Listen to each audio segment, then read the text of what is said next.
कृष्णाय वासुदेवाय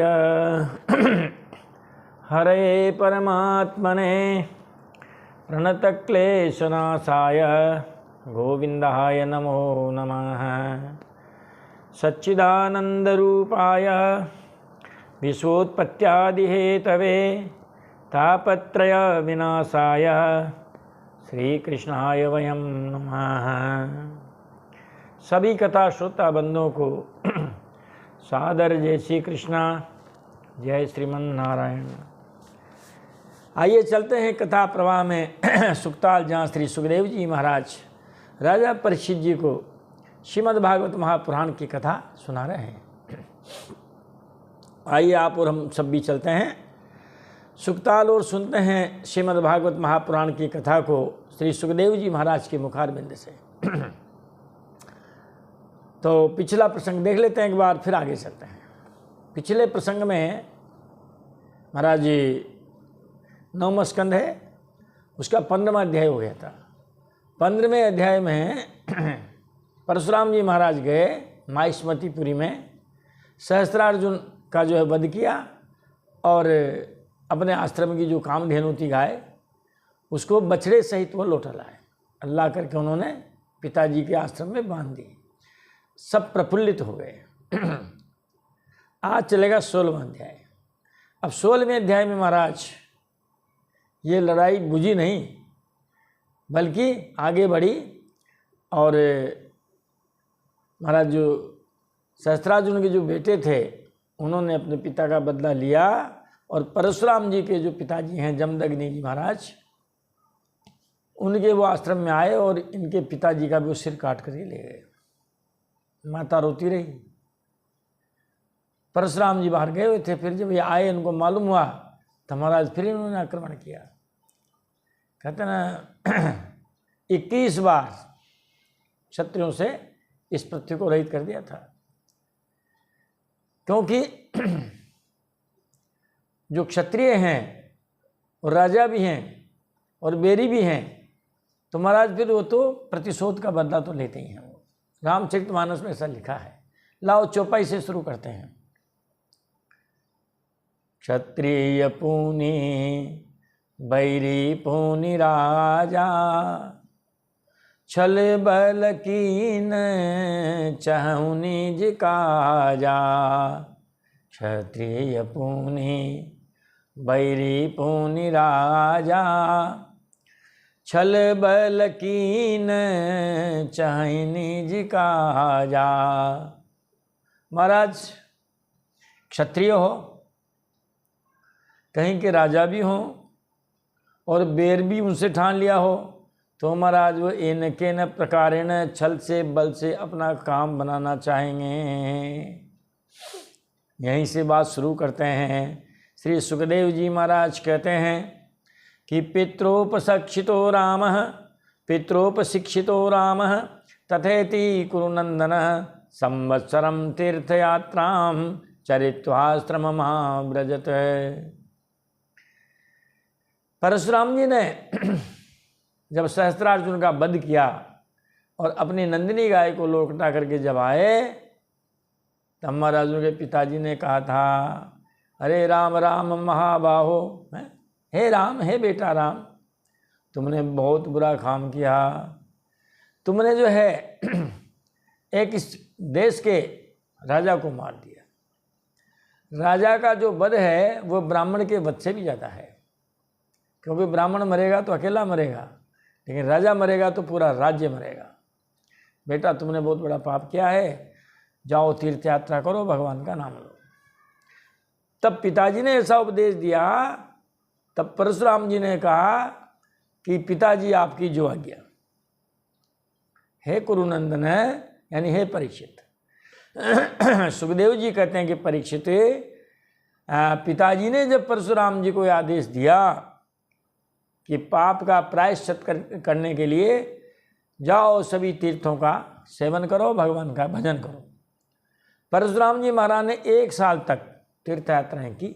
संवत्सरम, 1 साल पूरी तीर्थ यात्रा की और चारों तरफ घूम करके तीर्थ यात्रा करके वापस अपने आश्रम पर लौट आए। अब ये अर्जुन से सुता राजन स्मरंत स्वपितुर्वधम रामवीर्ये पराभूता ले भिरे शर्म न क्वचित है। शर्म का मतलब लज्जा नहीं है, शर्म का मतलब है शांति। इसीलिए जो ब्राह्मण लोग होते हैं वो अपने नाम के पीछे शर्मा लगाते हैं। जिनके पास शांति है वही ब्राह्मण है, और जिनके पास क्रांति है वो ब्राह्मण नहीं है, वो फिर क्षत्रिय हैं। ये अर्जुन से सुता राजन, सुखदेव जी महाराज कहते हैं, रे राजन, जो वो सहस्त्रार्जुन के जो बेटे थे, जब उनको अपने पिताजी के वध का स्मरण होता तो महाराज उनको शांति नहीं मिलती थी। रामवीर पराभूता,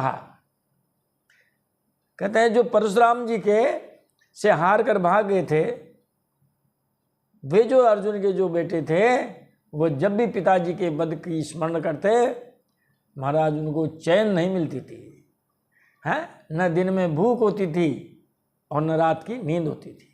उनकी नींद और भूख सब गायब हो गई थी। मौका देख रहे थे, मौके की तलाश में थे।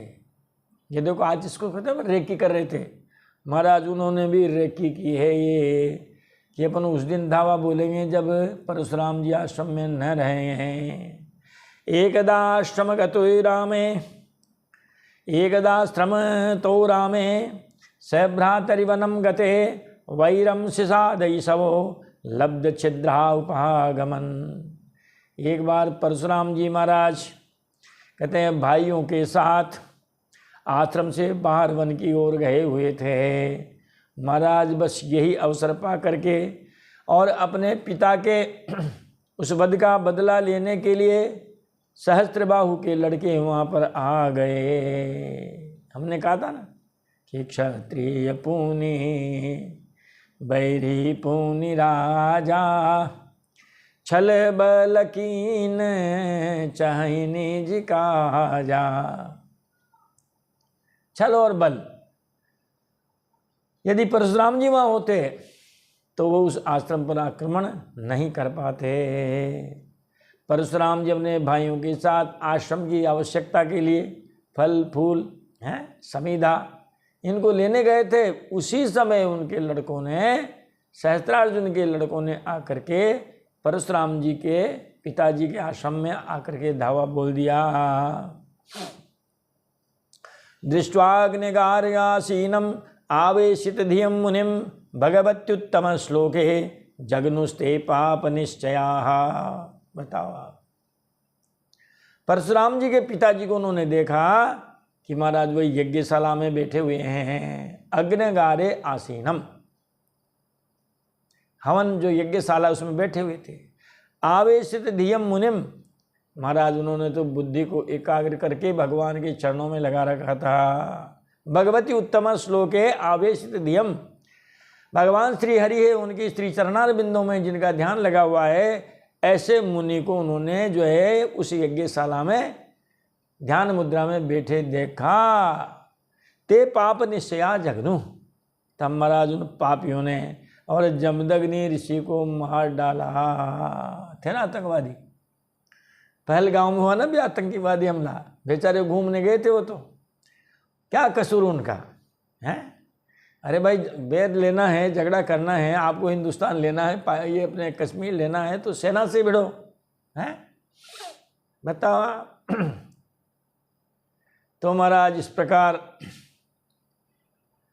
उन्होंने भी, महाराज जो जमदग्नि जी हैं उनको आश्रम में उसमें बैठे हुए थे यज्ञशाला में, वहीं जाके उनको मार दिया। अरे बेचारी उनकी जो पत्नी थी रेणुका, उसने बहुत मिन्नतें की। याचमाना कृपणया, जब इसको प्रसंग को पढ़ते हैं तो पहलगांव की घटना याद आ जाती है। यहाँ भी उनकी पत्नियां बेचारी कर रही थी, और फिर ये भी कहा था कि जब इनको मार दिया तो हमें भी मार डालो, हम क्या करेंगे यहाँ रह के। वही घटना याद आती है। याचमाना कृपणया राम मात्राति दारुणा प्रसह्य सिर उत्कृत्य निन्युस्ते क्षत्रबंधव। बेचारी उनकी माँ दीनता के साथ रोती बिलखती उनसे कह रही थी, भैया इनको प्राण दान दे दो, इन्होंने तुम्हारा क्या बिगाड़ा है, अरे लड़ना भिड़ना तो परशुराम से लड़ना है, तुम्हारे पिता को तो परशुराम ने मारा है भाई, आपको जो करना है परशुराम से करो, हैं हमारे पतिदेव को क्यों मार रहे हो। उन्होंने महाराज रोकते रोकते भी, दीन पुकार करते करते, ऐसा जो है ऐसा होते हुए भी उन दुष्टों ने महाराज जो है जमदग्नि को मार डाला और सिर काट कर ले गए। क्षत्र बंधव है, यानी क्षत्र बंधु, जिसके पीछे बंधु लग जाता है ना जाति के पीछे, उसका मतलब होता है नीच जाति वाला। ब्रह्म बंधु का मतलब नीच ब्राह्मण है, क्षत्र बंधु का मतलब नीच क्षत्रिय, वैश्य बंधु का मतलब नीच बनिया, बंधु शब्द पीछे लग जाए तो याच्यमाना कृपणया राम मात्राति दारुणा, राम जी की माँ, परशुराम जी की माँ बड़ी दारुण करुण क्रंदन कर रही थी, उनसे भिक्षा मांग रही थी हैं अपने पति के जीवन दान की। दुष्ट नहीं माने, उसी के सामने उनके पति का उन्होंने वध किया और सिर काट कर ले गए। ये लो साहब। रेणुका दुख शोकार्ता निघ्नन्त्यात्मानमात्मना राम रामे तिताथेति चुक्रोशोच्चकहि सति विचुक्रोशोच्चकहि सति, विपसर्ग लगा हुआ है यहाँ पे। तो कहते हैं दुख शोकार्ता रेणुका, दुख और शोक से वो जो है बड़ी दुखी हुई रेणुका। निघ्नन्ति आत्मानमात्मना, क्या करे महाराज, महिला बेचारी खुद का ही वो छाती माथा पीट सकती है।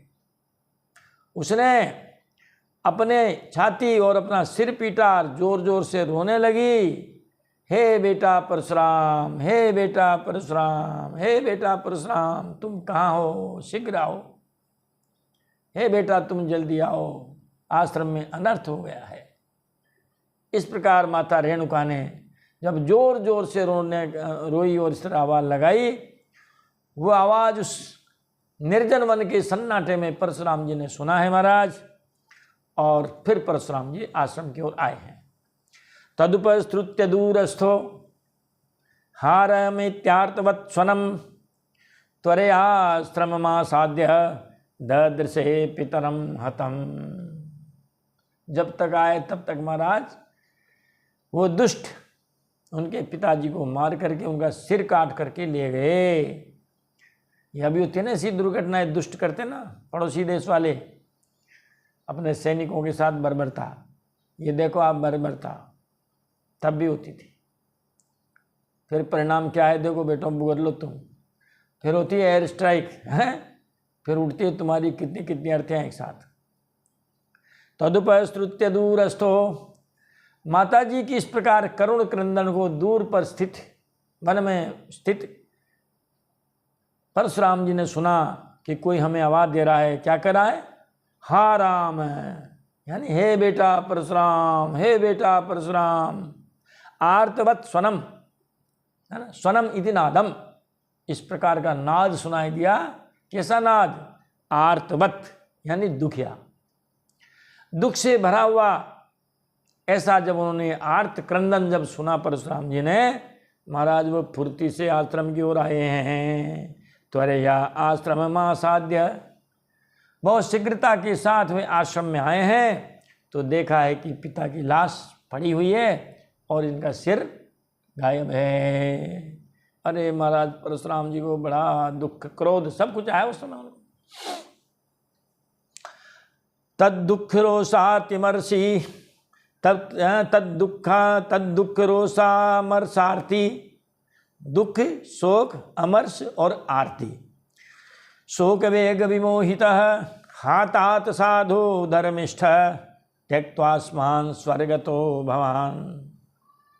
सुखदेव जी महाराज वर्णन करते हैं कि हे परीक्षित, उस समय परशुराम जी दुख, क्रोध, असहिष्णुता, मानसिक पीड़ा और शोक के वेग से मोहित हो गए। विमोहिता है, मूर्छित हो गए एक तरह से। किसके द्वारा, दुख, रोष, अमर्ष, असहिष्णुता, शोक, इन सब का वेग जब परशुराम जी को एकदम जब आया तो महाराज वो जो है बेहोश हो गए, मूर्छित हो गए, मोहित हो गए, रोने लगे पिता को याद करके। हे तात, हे मेरे पिताश्री, साधो, हे सज्जन मेरे पिताजी, जो साधु थे, सज्जन थे, बेचारे हवन कर रहे थे, तो क्या कर रहे थे, धर्मिष्ठ है, हे धर्म का पालन करने वाले मेरे पिताजी, त्यक्त्वा अस्मा स्वर्गतो भवान, भगवान ने आप हैं पिताजी, आप हम सबको छोड़ करके आप स्वर्ग में पधार गए हैं, स्वर्ग सिधार गए हैं। महाराज परशुराम जी ने बड़ा बड़ा विलाप किया। अब विलप्येवं पितुर्देहं निधाय भ्रातृषु स्वयं प्रगृह्य परुषं रामः क्षत्रांताय मनो दधे। एवं विलप्य, इस प्रकार उन्होंने बहुत विलाप किया और पिता की देह को भाइयों को सौंप दिया कि इनका अंतिम संस्कार मत करना, इनको सुरक्षित रखना, मैं जाता हूं पिता का सिर लेके आऊंगा। विलप्येवं पितुर्देहं निधाय भ्रातृषु स्वयं, पिता की मृत देह को भाइयों को सौंप दिया और स्वयं फरसा उठाया है महाराज, और फरसा उठा करके और परशुराम जी भगवान चल दिए हैं। किस लिए? क्षत्रांताय मनोदधे, उन दुष्ट क्षत्रियों के अंत करने का मानस बना करके और वो चल दिए हैं। वहीं गए माहिष्मति में। गत्वा माहिष्मति रामो ब्रह्मघ्नभिहत स्त्रियम तेषां च शीर्षभि राजन मध्य चक्रे महागिरिम। माहिष्मति नगरी में गए हैं। ब्रह्मघ्नभिहत स्त्रियम, ब्राह्मण के वध से जिनकी वैसे भी जो है कांति क्षीण हो गई थी, मुखमंडल की शोभा क्षीण हो गई थी। अरे जोश जोश में आपने किसी को मार दिया, और ऐसे किसी पूज्य व्यक्ति को मारा, बाद में तो मारा थोड़ा चेहरा मुरझाता ही है। तो ब्राह्मण के वध से जिनके चेहरे मुरझाए हुए थे, ऐसे उन क्षत्रियों को महाराज परशुराम जी ने काट दिया, काटा। तेसाम से शीर्ष भी राजन, परशुराम जी कहते हैं, वो अपने श्री सुखदेव जी महाराज कहते हैं कि हे परीक्षित जी, उन्होंने उनके सिर के काट काट करके और महाराज बहुत बड़ा पर्वत शिखर का निर्माण कर दिया। सहस्त्रार्जुन के उन उद्दंडी बच्चों को, उद्दंडी जो उनके लड़के थे, उनके सिर काट करके इकट्ठे किए, जो इतने सिर काट डाले कि मानो उनका एक पहाड़ बन गया। कहाँ पर बना? उस माहिष्मति नगरी के बीचों बीच, ऐसे वहाँ उनके उन मस्तकों का, सिरों का उन्होंने परशुराम जी महाराज ने पहाड़ बना दिया। तदरक्तेन नदीम घोराम, बता उनके जो है और कटे हुए गले से जो खून बहा, उससे महाराज नदी बह गई खून की। तदरक्तेन नदीम घोराम अब्रह्मण्यम अभयावहम हेतुम कृत्वा पितृवधम क्षत्रे अमंगलकारिणी। उनके रक्त से एक भयंकर नदी बह निकली, जिसे देख करके ब्राह्मण द्रोहियों का हृदय भय से कांप उठता था। ब्रह्मण्य भयावहम, जो ब्राह्मण द्रोही थे, भय से महाराज उनका हृदय कांप उठता था कि एक ब्राह्मण का अपराध किया तो देख लो आप क्या स्थिति हुई है। हे तुम कृत्वा पितृवधम, अपने पिता के वध को निमित्त बना करके, और जो वर्तमान के अत्याचारी क्षत्रिय हैं महाराज, उनका परशुराम जी ने वध किया। कहते हैं भागवत में ये तो है कि उनकी माता जी ने छाती माता कूटा पीटा, कितनी बार कूटा पीटा ये नहीं कहीं अन्यत्र होगा, लेकिन लोग कहते हैं कि परशुराम जी की माता ने 21 बार अपनी छाती पीटी थी, इसीलिए परशुराम जी ने भी 21 बार ही क्षत्रियों का वध किया। ये तो सही है। अगले श्लोक में देख लो आप, त्रिसप्त कृत्वा पृथ्वीं कृत्वा निक्षत्रियां प्रभु समंत पंचके चक्रे शोणितो दान हृदान नृप। हे नृप, सुखदेव जी महाराज कहते हैं कि राजन, परशुराम जी ने 21 बार पृथ्वी को क्षत्रियों से रहित कर दिया। त्रिसप्त, 3 को गुणा करेंगे 7 से, 7 या 21। उन्होंने इस पृथ्वी को निक्षत्रियाम प्रभु परशुराम कृत्वा, भगवान परशुराम जी ने 21 बार इस पृथ्वी को क्षत्रियों से रहित कर दिया। और समंत पंचक में, कुरुक्षेत्र में है ये समंत पंचक, क्षेत्र तीर्थ बन गया अब तो वो। तो कहते हैं उस कुरुक्षेत्र के समंत पंचक में ऐसे 5 तालाब बना दिए जो खून रूपी पानी से भरे हुए हैं। कहते हैं कुरुक्षेत्र की भूमि अभी भी वो लाल दिखाई देती है, जहाँ महाभारत का युद्ध हुआ। वहाँ के जो कुंड है, तालाब वो है, वो कुछ ऐसे होंगे साहब, तालाबों को भी लाल मिट्टी है, बरसात का पानी आएगा तो लाल ही आएगा। लेकिन उसके पहले अगर एक की बात देखें तो उस महाराज उन्होंने इतने जो है उनके सिर काट डाले कि बड़े बड़े 5 खून के तालाब भर गए थे, और अपने पिताजी का सिर लेकर के आ गए। पितुः कायेन संधाय शिर आदाय बर्हिषि सर्वदेवमयं देवम आत्मानम अजयन्मखैः। सुखदेव जी महाराज कहते हैं, रे परीक्षित, परशुराम जी ने अपने पिता का सिर ला करके उनके धड़ से जोड़ दिया, मंत्र बल से, तपोबल से, और यज्ञ में पूजन सामग्री के द्वारा सर्वदेवमय आत्मस्वरूप भगवान का यजन कराया। उनसे उनका जो व्रत नियम था उसकी पूर्णाहुति कराई महाराज। पिता के सिर को लाए, पिता के धड़ से उसको जोड़ा है, पिताजी को प्राणवान किया और उनसे फिर भगवान का पूजन प्रतिष्ठा करवाई। यहाँ आकर के 16वें अध्याय का विराम होता है। परशुराम जी का चरित्र भी यहाँ पर जो है पूरा होता है। और अब चूँकि अभी तो 9वें स्कंद में और भी राजा महाराजाओं कई के चरित्र आएंगे महाराज।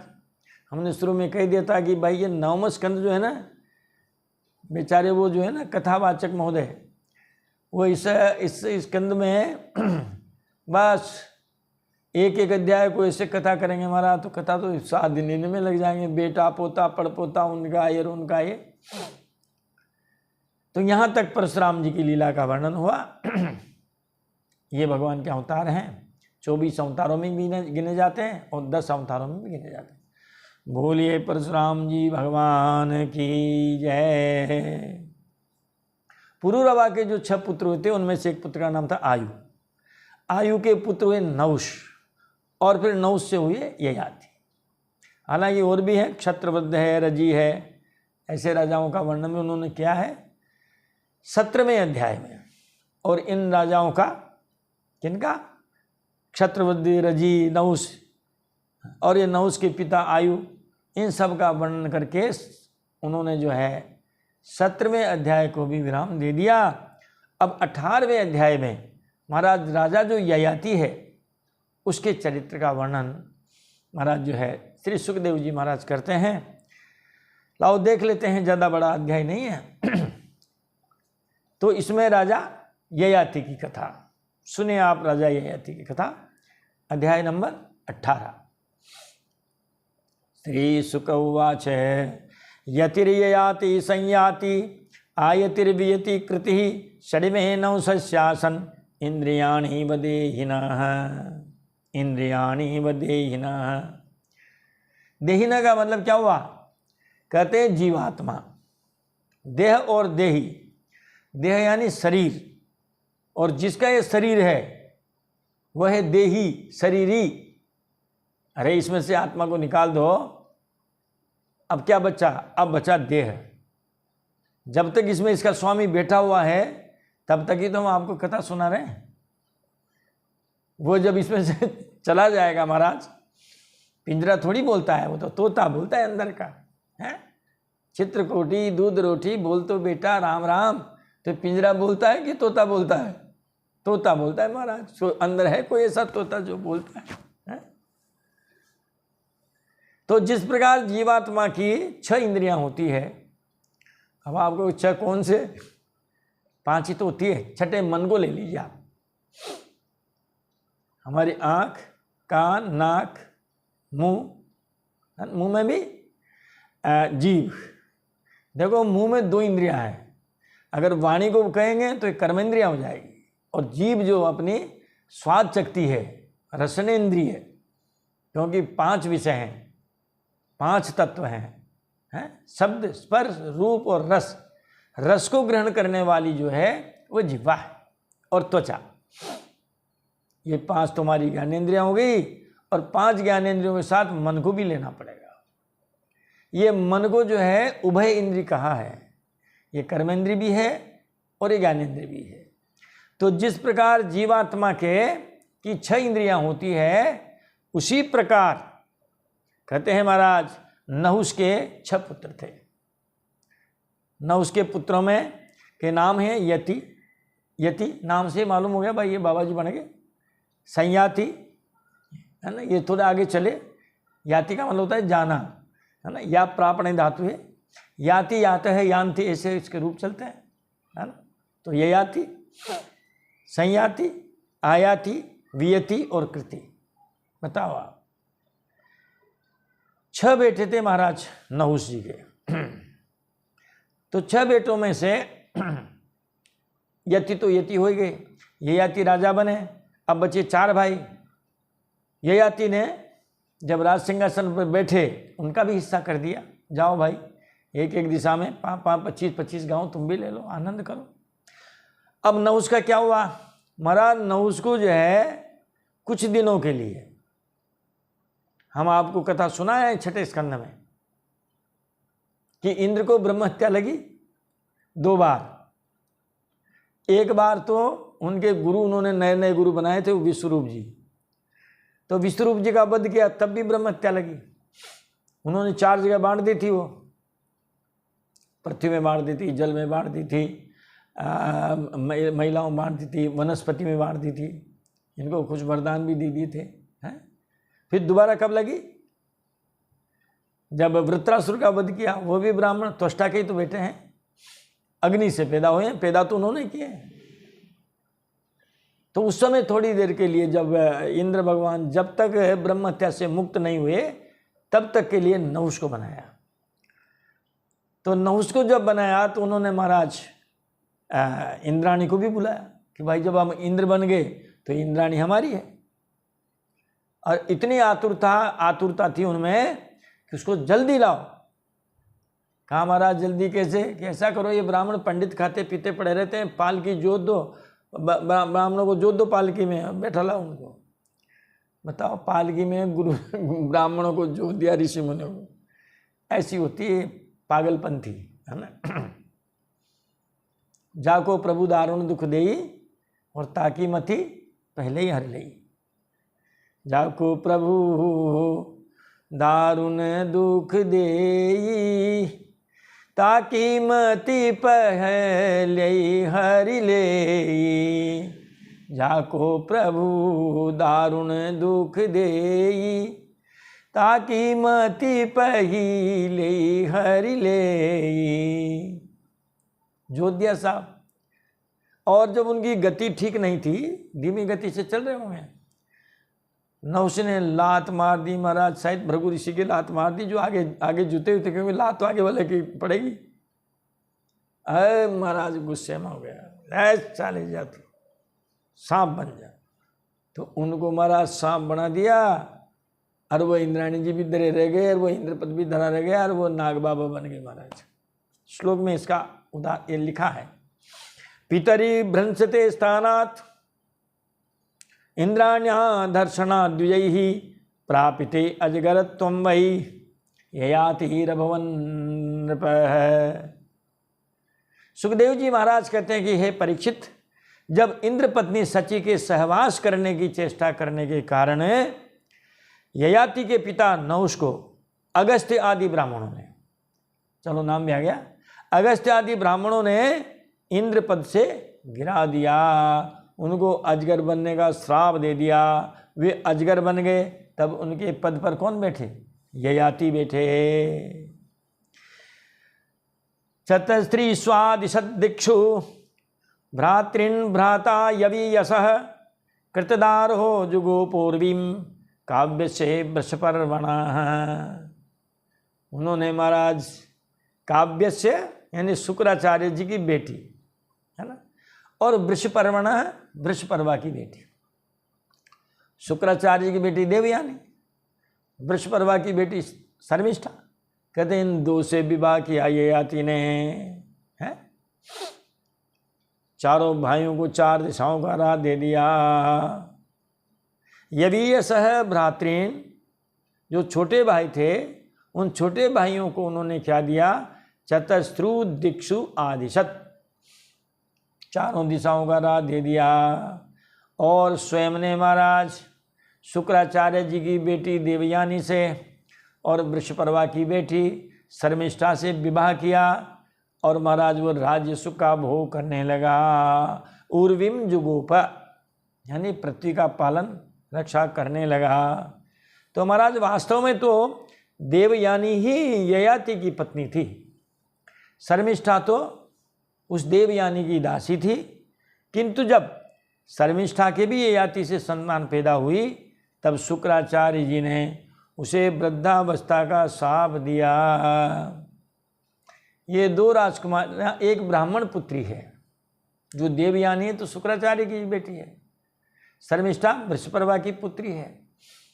तो अंतर कथा भागवत में बहुत लंबी चौड़ी है, इसीलिए हमने उसको लंबी चौड़ी को उन्होंने नहीं लिखा और संक्षेप में लिख दिया महाराज जी। लो संक्षेप में सुना देते हैं। भाई एक जजमान की बेटी और एक पंडित जी की बेटी, दोनों बेटियां सहेली हैं। सहेलियां साथ खेलती कूदती नाती धोती। अब महाराज एक दिन गए नहाने गई है, स्नान करने गई साहब ये है किसी कुएं तालाब पे,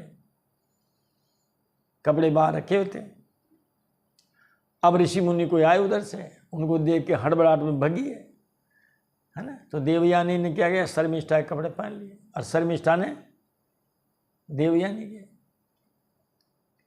तो दोनों में लड़ाई हो गई। शर्मिष्ठा ने कहा तू तो हमारे टुकड़ों पे पलने वाले पंडित जी की लड़की, तूने मेरे कपड़े क्यों पहन लिए? तू तो यूँ है भिक्षुक है पला है दिख रहा है। तो दोनों में लड़ाई हो गई महाराज। लड़ाई हो गई तो आकर के देवयानी ने अपने पिताजी से कह दिया, पिताजी यहाँ रहना ही नहीं है, चलो आप।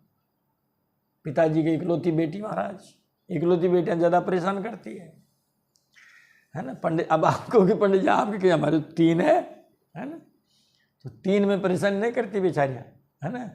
वो जानती है भाई पिताजी की आर्थिक स्थिति के अनुसार हमको पढ़ाई लिखाई करना है, जो भी है। एक चाहे बेटा हो एक चाहे बेटी हो, थोड़ा लाड प्यार ज़्यादा हो जाता है तो बच्चे थोड़े जिद्दी हो जाते हैं।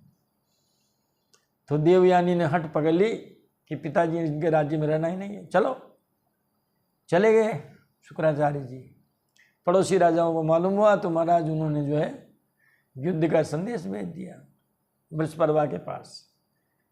तो उसने कहा भाई गुरुजी बिना तो पार पड़ेगी नहीं, गुरुजी को बुलाओ। गुरुजी ने मना कर दिया, यार तुम्हारी लड़की ने हमारी लड़की को इतना डांटा फटकारा, यार बताओ, अरे इसके कपड़े पहन ले तो क्या हो गया, सहेलियाँ ही तो थी। बेटी से कहा कि बेटी बुलावा आ गया, क्या करें चले, हो जाती है गलती है तो अपना ही है, जैसा भी है नालायक है जैसा भी है। कहा पिताजी चलो एक शर्त पे, ये शर्मिष्ठा मेरी दासी बन के रहे, बस मैं यही चाहती हूँ। तो शुक्राचार्य जी ने कह दिया उसे वृषपर्वा से कि भैया हम एक शर्त है हमारे, आ सकते हैं, तुम्हारी बेटी हमारी बेटी की जिंदगी भर दासी बन के रहे। अरे महाराज मरता क्या नहीं करता। वृषपर्वा ने उनकी बात मान ली, शर्मिष्ठा को देवयानी की दासी बना दी। अब नाने जाती मेरे कपड़े ले चल, नाली तो मेरे कपड़े धो, इनको ठीक से साफ कर। ऐसे अब शादी हो गई तो चूंकि तो जिंदगी भर की दासी थी, शर्मिष्ठा भी साथ ही चली गई। और जब शादी की थी शुक्राचार्य जी ने अपनी बेटी की ययाति से, तब ये भी कहा था कि देखो मेरी बेटी से ज़्यादा सुंदर है ये राजा की बेटी, अरे राजकुमारी है। शुक्राचार्य तो दैत्यों के गुरु हैं, तो देख लो आप राक्षस कैसे होते हैं तो उनके गुरु जी भी कैसे होंगे, फिर उनकी संतान भी कैसी होगी। कहा भैया ययाति इसको दासी ही रहने देना, इसको रानी मत बनाना। जिस दिन तू इनको रानी बना लेगा उसी दिन तेरे उल्टे दिन आ जाएंगे। तो शादी ब्याह होगी देवयानी की, ययाति के साथ दासी बन के गई। अब कुछ दिनों तो महाराज जी दूर दूर रहे, है ना। अति प्रचंड रघुपति के माया, जहि न मोह असी को जग जाया। अति प्रचंड रघुपति के माया, जहि न मोह असी को जग जाया। महाराज एक दूसरे के संपर्क में आने लगे, मोबाइल नंबर ले लिए और महाराज टेलीफोन उनसे मोबाइल से बातें होने लग गई, व्हाट्सएप होने लगे। और ऐसे होते होते महाराज जी उन्होंने इसको भी अपनी पत्नी के रूप में ही बना लिया। और अब तो महाराज जो है, और जो देवयानी है, उस देवयानी के तो 2 बेटा हुए और शर्मिष्ठा के 3 बेटा हुए। बताओ, ये तो शर्मिष्ठा देवयानी से भी आगे निकल गई। शुक्राचार्य की पुत्री देवयानी, उनके 2 पुत्र, कौन कौन? यदु और तुर्वसु। यदु से ही यदुवंश चला। वृषपर्वा की पुत्री शर्मिष्ठा के 3 पुत्र हुए, अनु, ध्रुयु और पुरु। ये पुरु वंश में ही महाराज ये कौरव पांडव पैदा हुए। तो महाराज अब ये उन्होंने देवयानी से अपने पिताजी से रूठ के आ गई पिता के घर। कहा, पिताजी आपकी बात का, उस शर्त का पालन उस राजा ययाति ने नहीं किया और शर्मिष्ठा के भी 3 संतान हुई है। महाराज उन्होंने उसी समय शुक्राचार्य जी ने राजा ययाति को श्राप दे दिया, जा तेरे बुढ़ापा हो जाए, वृद्धावस्था आ जाए। अब जब बुढ़ापा आ जाए तो महाराज जैसे अजीर्ण वाले व्यक्ति के लिए भोजन किस काम का, गरीब आदमी के लिए राजा महाराजाओं की सभा किस काम की, यदि अभ्यास नहीं किया जाए तो विद्या किस काम की है। बूढ़े व्यक्ति के लिए भी नवयुवतियां किस काम की। अनभ्यासे विषम विद्या, जहर के बराबर है। अनभ्यासे विषम विद्या, अजीर्णे भोजनम विषम, विषम सभा दरिद्रस्य, वृद्धस्य तरुणी विषम। और जो है राजा जो थे ययाति, वो जो है सफ़ेद बालों के साथ, काले बालों के बाद साथ महाराज वो तो सफ़ेद बालों वाले हो गए। और महाराज जो दमकता हुआ चमकता हुआ सोने चांदी का जैसा चेहरा था महाराज, और वो तो जो है लोहे के उस तवे के जैसा हो गया, झुर्रियाँ पड़ गई महाराज उनके। श्लोक लिखा हुआ है, शुक्रस्तमाह कुपितः स्त्री कामानृत पुरुषः, त्वाम जनाम विशताम मंद विरूप करणी नृणाम।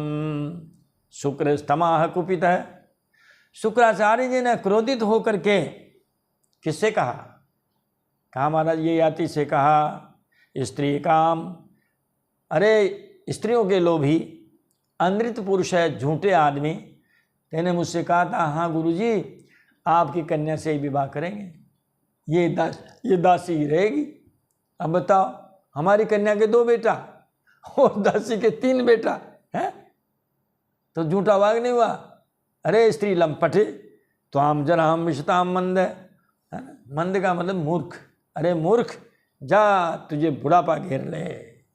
जो विरूप है करणी निनाम, जो मनुष्य को कुरूप बना देती है। सुंदरता का जो घमंड है वो बुढ़ापे में अरे महाराज चूर चूर हो जाता है, चाहे स्त्री हो चाहे पुरुष हो। किसी को अगर वीरता का है, बुद्धिमत्ता का, बुढ़ापा सब कुछ छीन लेता है महाराज। ये तो 4 दिन की चांदनी फिर अंधेरी रात है। तो उसी समय कहा कि जो मनुष्यों को कुरूप बना देती है ऐसा बुढ़ापा जा तुझे घेर ले। और ये कहते महाराज ययाति क्या हो गए? सफ़ेद बालों वालों हो गए, झुर्रियों वाले चेहरे वाले हो गए, वो खिला हुआ कमल का फूल नहीं रहा। तब फिर ययाति ने उनसे प्रार्थना की कि महाराज अतृप्तोस्म्यद्य कामानां ब्रह्मन् दुहितरि स्मते व्यत्यस्यतां यथा कामं वयसायुभिधास्यति।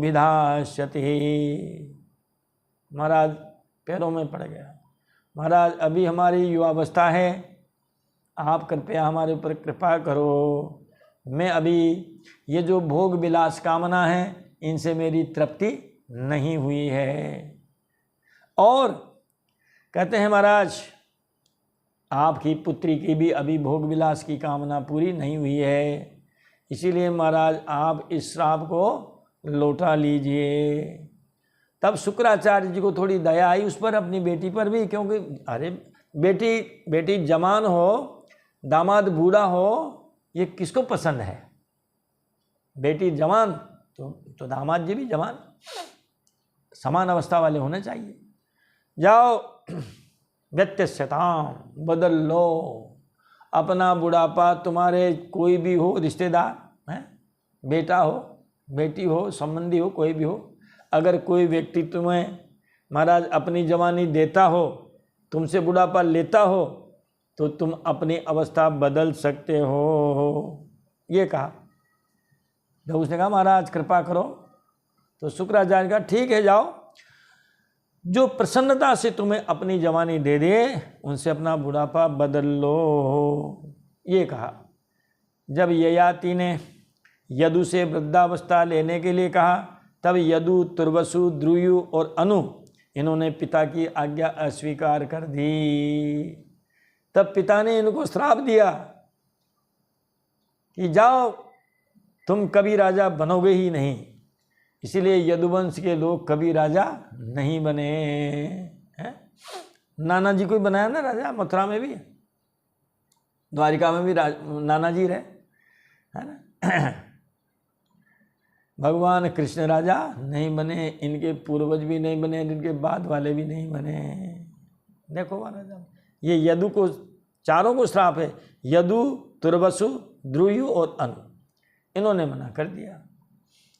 इसीलिए तो महाराज नाना उग्रसेन जी को राज्य दिया मथुरा में, और द्वारिक काम भले सब भगवान ने किया, लेकिन राजा तो वही रहे महाराज है। तब फिर एक बेटा बचा बाद में, उसका नाम था पुरु। ये पुरु है पांडवों के पूर्वज। अपृच्छतनयम पूरुम वयसोनम गुणाधिकम न तुम अग्रज वधवत्स माम प्रत्याख्यातुमर्हसि।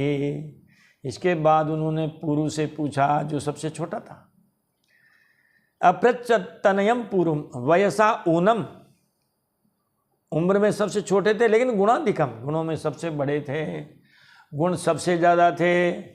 ऐसे उस जो है अपने छोटे बेटे से पूछा, पुरु से कहा, बेटा जिसे बड़े भाइयों ने मना कर दिया है, तुम मना मत करना। वत्स, हे बेटा, तुम अग्रजवत न, तुम अपने बड़े भाइयों के उन चरण चिन्हों पे मत चलना।